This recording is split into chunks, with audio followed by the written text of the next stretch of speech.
Baie welkom, so bly jy is ingeskakel vandag en ek hoop jy geniet ons reeks so ver, getiteld Die Broer se Brief. Die broer van Jesus Jakobus wat 'n brief skryf vir klomp Jode wat verskillende plekke hulle self bevind. En ons is besig om so deur te gaan, veral hoofstuk 1. As jy hoofstuk 1 lees, weet jy dis half 'n inleiding vir die res van die boek. Vandag gesels ons oor woorde. Woorde is belangrik. Ons weet dit, maar weet ons dit regtig? Weet ons regtig wat dit beteken wanneer ons praat en wanneer ons dinge sê? Toe ek op laerskool was, het die juffrou vir ons 'n rympie geleer. Hy sê, "Sticks and stones may break my bones, but words will never hurt me." Dit was klomp nonsens. Want al die bloukolle en al die gebreekte bene en al die bloedneuse wat ek al gehad het as kind, het ek al vergeet, dit het al gesond geword, maar nog steeds somtyds dra ons dit wat vir ons gesê was toe ons kind was, nog steeds saam met ons. Die krag van woorde, ons besef dit. Besef jy dat die heelal wat jy in bly, geskep is deur woorde?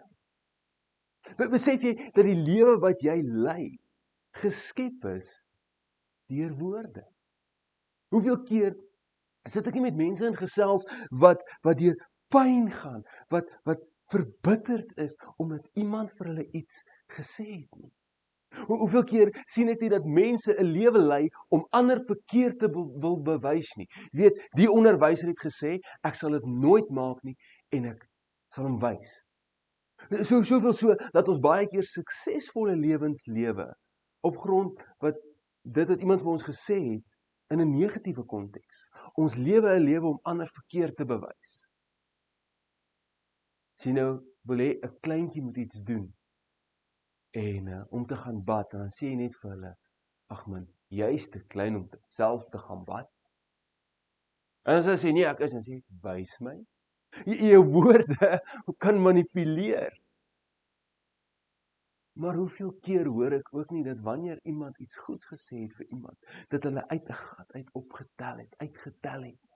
Wanneer iemand iets goeds gesê het en opgebou het, presteer mense bo-gemiddeld. En daai woorde het vir hulle iets beteken. Net so, wanneer Jesus kom en hy sê ek het jou lief. Wat beteken dit vir my en jou? Wanneer hy sê ek sal jou nie los nie, dit beteken die wêreld vir ons. Maar Jakobus skyn 'n lig op dit wat ons as gelowiges sê. Hy is vol van ons moet doen, ons moet nie net hoorders van die woord wees nie, ons moet doeners van die woord wees, maar wanneer hy praat oor woorde, praat hy oor ons harte. Sien, is wanneer jou mond die waarheid oor jou hart vertel. Dit is daar waar die taai die teer slaan. Dit is daar waar dit begin saak maak. Ek het 'n oom wat mal is oor vlieg. Hy het 'n vlieglisensie en as jy in sy huis inloop, is daar net vliegtuigies oralste waar jy kyk. Hy hou daarvan om te praat oor vlieg. Dis een van sy diep passies in sy lewe. En weet jy wat die mooi ding is ongeag waar die gesprek begin, jy eindig altyd op by vliegtye. Het jy al met so 'n persoon gepraat? Hulle passie oor die lewe, hy is mal oor rugby, hulle is mal oor wat ook al, en die gesprek eindig altyd daar. Ek lag so in die kerk as ons manne so na 'n diens bymekaar kom en ons gesels, dan weet die vrouens, daar's een van 3 of 4 goed waar ons oor gesels. Dis of jag, of dis karre, of dis sport. Dis die passies in die lewe, want daai goed is na in ons hart. Dis deel van ons lewe, ons praat graag daaroor. Daarom kan jy vinnig agterkom wat in iemand se hart is, as jy net mooi luister wat hulle sê. Al probeer jy dit soms wegsteek ook. Maar wat sê Jakobus? Ons kry in Jakobus 1 vers 26, een van die goed wat hy nou natuurlik aanspreek, wanneer ons die boek van Jakobus lees, of die brief van Jakobus, is beheersing van jou tong, om goed te doen aan ander, en dan om 'n heilige lewe te lei en nie vriende te wees van die wêreld nie, maar dit waarvoor God jou voorgeroep het. Maar hier in Jakobus 1 vers 26 sê hy, as iemand onder julle meen dat hy godsdienstig is en sy tong nie in toom hou nie, maar sy hart mislei, die godsdiens van hierdie man is te vergeet. Haar eerste stukkie, as iemand onder julle meen dat hy godsdienstig is. Kan ek jou die vraag vra? Sê jy is godsdienstig? En kom ons kom 'n bietjie verby die sê ding van, ja, God, dit gaan nie oor godsdienst nie, maar oor verhouding.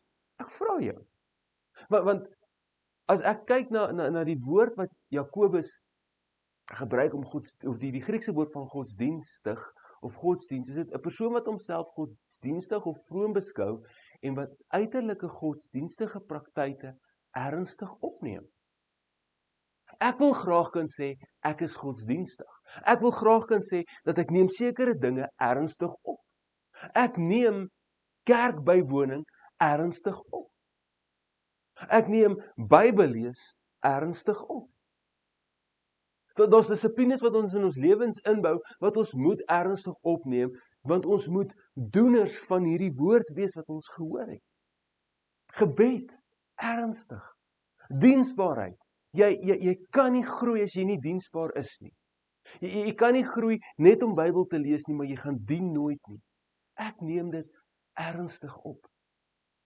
Hierdie Jode vir wie Jakobus hierdie brief voorskryf, hulle is Jode, hulle word groot om godsdiens ernstig op te neem.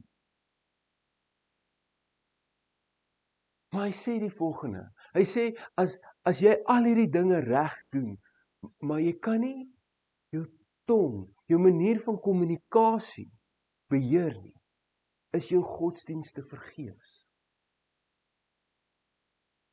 Hier is die vraag, as God vandag na jou woorde moet luister,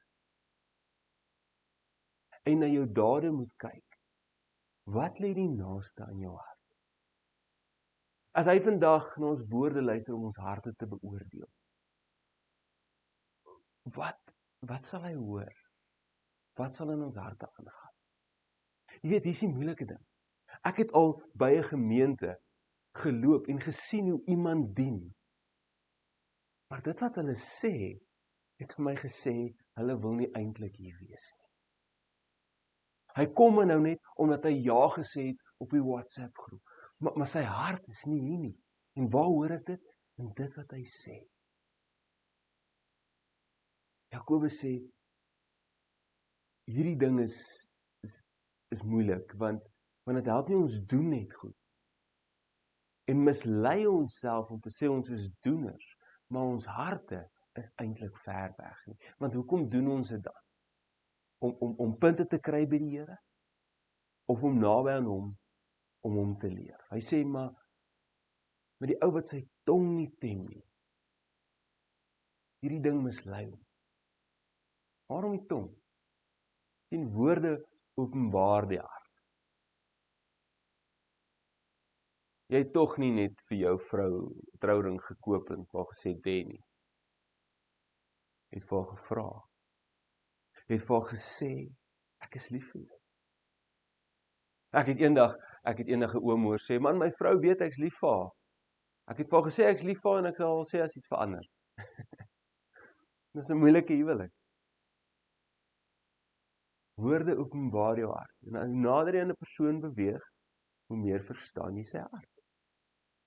Wanneer die druk, dit openbaar die druk wat binne leef. Ek het eendag gehoor iemand sê, voordat hulle iemand aanstel, dan gaan speel hulle eers saam met hulle golf. Dit nou 'n man is, selfs 'n vrou. Want golf is die game van die lewe, né? En jy kan 'n goeie dryfhou slaan, maar jou volgende hou is die slegste hou in jou lewe. Of jy kan selfs die slegste hou slaan, maar die volgende hou daarna is 'n goeie hou. Met ander woorde wat ek wil sê is jou emosie gaan op en af wanneer jy golf speel. Een oomblik gee jy raad en die ander oomblik wil jy net jou stokke verkoop. En hy sê, ek gaan speel eers golf om te hoor hoe hierdie ou praat terwyl hy golf speel. Want wanneer die druk in die lewe toegepas word openbaar dit wat binne ons aangaan. En waar hoor ons dit? In ons woorde. Wanneer jy meer probleem het, waar hoor jy dit eerste? In iemand se woorde. Wanneer die persone op die pad nou nie volgens hom kan bestuur nie. Waar hoor jy dit? Wanneer die druk toegepas word by die werk, wanneer die druk toegepas word by die huis, dis daar waar ons regtig hoor wat in iemand se hart aangaan. Ons spraak verraai dikwels wat ons probeer wegsteek. En ek wil dit net sê, dat Jakobus gebruik die tong. Die tong is 'n manier van kommunikasie. Vandag het ons so baie maniere van kommunikasie, waar dit meestal dalk tik is, of selfs voice notes nou is, maar kyk ons na daai goed.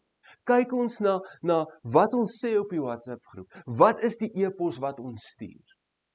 Maak dit seer, is dit besig om te bou, want ons moet hierdie goed tem. Jakobus gaan verder in 1 hoofstuk 3, en daar kan jy 'n paar voorbeelde gaan lees, wat hy sê, wat die tong eintlik nou doen, en wat dit is, wat jou manier van kommunikasie is, want dit wat jy gesê het, is daar buite. Hy sê dit is soos 'n perd, wat nie beheer word nie. As jy daai ding nie beheer nie, gaan hy met jou weghardloop. Hy gaan jou plekke vat waar jy nie wil wees nie. Hy gaan jou afgooi en jy gaan seer kry, of die om jou gaan seer kry. Hy sê dit is soos 'n skip. Hierdie groot ding word gestuur met 'n klein roer. Hierdie klein stukkie ding in jou mond wat jou lewe kan bepaal waartoe jy gaan. Dit kan of 'n draaipunt in die regte rigting wees, of dit kan 'n draaipunt in 'n ysberg in vas wees. Hy sê is 'n klein dingetjie, klein vuurtjie wat 'n veldbrand kan veroorsaak. En dan sê hy die mooiste ding, hy sê,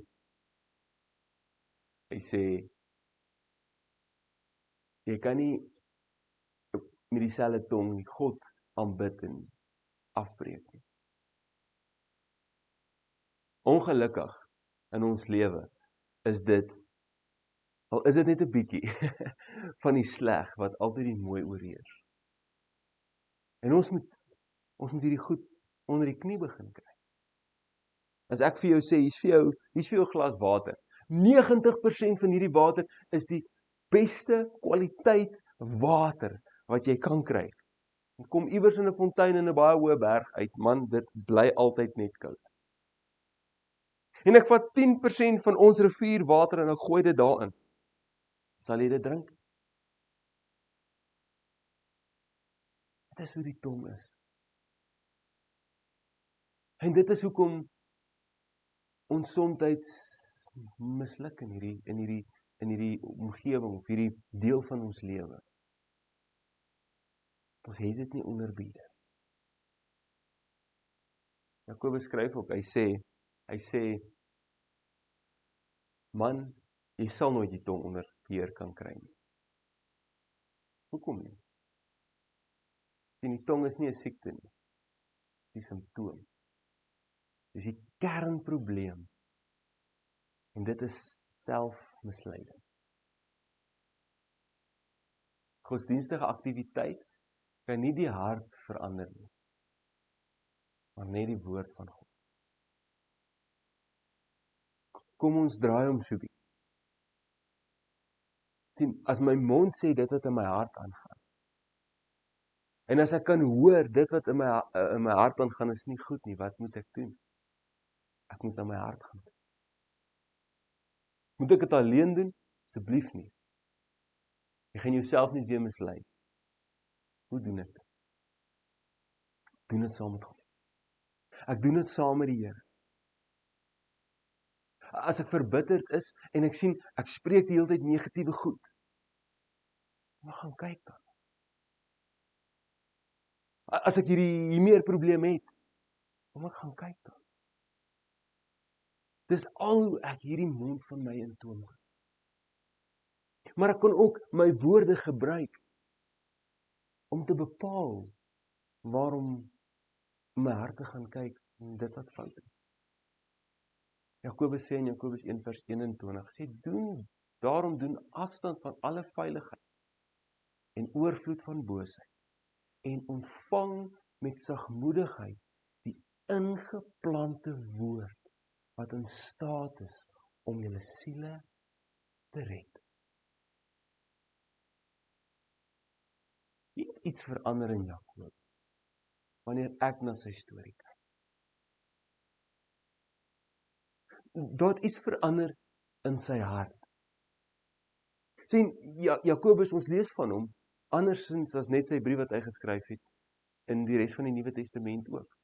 Ons lees, dat wanneer hulle na Jesus, in Matteus en in Markus, wanneer hulle oor Jesus praat, dan sê hulle, maar is hy maar nie die seun van 'n skrynwerker, en sy broers is, dan lys hulle sy broers, onder andere Jakobus nie. Dan kyk ons hier in Johannes, wat Johannes tyd vat om te skryf en sê, weet jy wat, Jesus se broers, het vir hom gesê, gaan doen jou werke daar, so waar jou disippels dit kan sien. Moet dit nie hier doen, net voor ons nie, en hulle dryf met hom spot. En hulle glo nie in hom nie. En Jakobus is deel van daai broers. Hy's een van hulle wat hom wegstuur en sê, weet jy wat, ons is nou moeg vir jou, en dit wat jy sê, jy sit ons familienaam op die spel hierso, en jy doen nie goed nie. En dan lees ons in 1 Korintiërs 15, waar Jesus aan al die mense verskyn, en is Paulus wat Jakobus uitlig, en sê, Jesus het aan hom ook verskyn. Jakobus word 'n steunpilaar in 'n gemeente in Jerusalem. Wat hy self moet tussen Petrus en Paulus, wat so 'n bietjie nie saamstem oor goed nie, hulle begelei in wysheid en in kennis, en vir hulle sê, weet jy wat, daar is 'n manier hierdeur. Wat het verander? Dit wat Paulus, of dit wat Jakobus daai tyd vir Jesus gesê, tot die brief wat hy nou skryf, kan ons sien, sy hart het verander. En in plaas daarvan, dat hy sê, hoor hierso, jy's my broer, en ek wens jy was nie, gaan net weg. Is dit asof hy nou vir ons sê, asof hy nou die boodskap wil huis toe bring, wat hy sê, kyk na my op. Dit wat hy gesê. En doen dit wat hy gedoen het. En daai woorde wat hy gesê het, wat Jesus is, laat daai woorde jou woorde word. Stel jouself voor 'n lewe, ons kinders sterf. Aanmoediging groei. Versoening floreer. Leiers met wysheid kan praat. 'n wêreld waar Jesus in ons woorde gehoor word. Dit kan net gebeur as ek na my hart kyk. Nie na my dade nie, nie na my godsdienstige pligte nie, nie na my oortuigings nie, maar na my hart. Noem so 3 toepassings wat ek jou graag wil uitdaag om toe te pas in jou lewe in hierdie oomblik, in jou stilte tyd. Die volgende paar vrae te vra. Wat openbaar my woorde oor my hart? Gaan luister na dit wat jy sê. Daar is so 'n oulike toepassing wat jy kan jou kalorieë trek, jou calories trek. En alles wat jy eet, dan wys jy vir jou op die einde van die dag hoeveel kalorieë jy nou die dag gebruik het of geëet het en wat goed was, wat sleg was. Miskien is dit nodig dat ons 'n bietjie luister na ons woorde. Waar praat ek baie? Wat sê ek goed en wat sê ek sleg? Waar mislei ek myself? Waar probeer ek een ding doen om op te maak vir dit wat regtig in my hart aangaan? Watter veranderinge wil die Heilige Gees in my spraak bring? In ander woorde, waar wil die Heilige Gees in my hart kon werk, dat dit wat uitkom, beter is? Jesus self sê, dis nie wat in die mond ingaan nie, maar dat wat by die mond uitkom. Ek sluit af, wanneer die hart verander word, verander my woorde. Die wêreld het nodig dat Christene hulle woorde kan beheer en om te kies om lewe te spreek. Ons het nodig om in sake in te spreek by jou werk, met wysheid en met kennis. Ons het nodig dat jy opstaan in jou wêreld en Christus in jou woorde gehoor kan word. Maar dit verg dat ek en jy na ons harte gaan kyk. En mag jy die pad na jou hart saam met die Heilige Gees en saam met Christus se woord. Mag jy die seer ontbloot en mag jy heel word. Dis my gebed vir jou. En dan wanneer daai hart heel is, mag jou woorde dit wees wat Christus sin is. Kom ons sluit ons oor. Here, ons staan voor U. Ons kan dit nie self doen nie. As ons dit self kon doen, Here, dan het ons nie met al hierdie probleme in ons lewe gesit nie. Maar ek vra nou, Here, dat U ons sal kom help en begelei, dat ons kan luister na ons woorde en na die oorsaak toe gaan van die probleme, dit wat in ons hart is. En ons dank U daarvoor. Ons bid dit in die naam van Jesus Christus. Amen.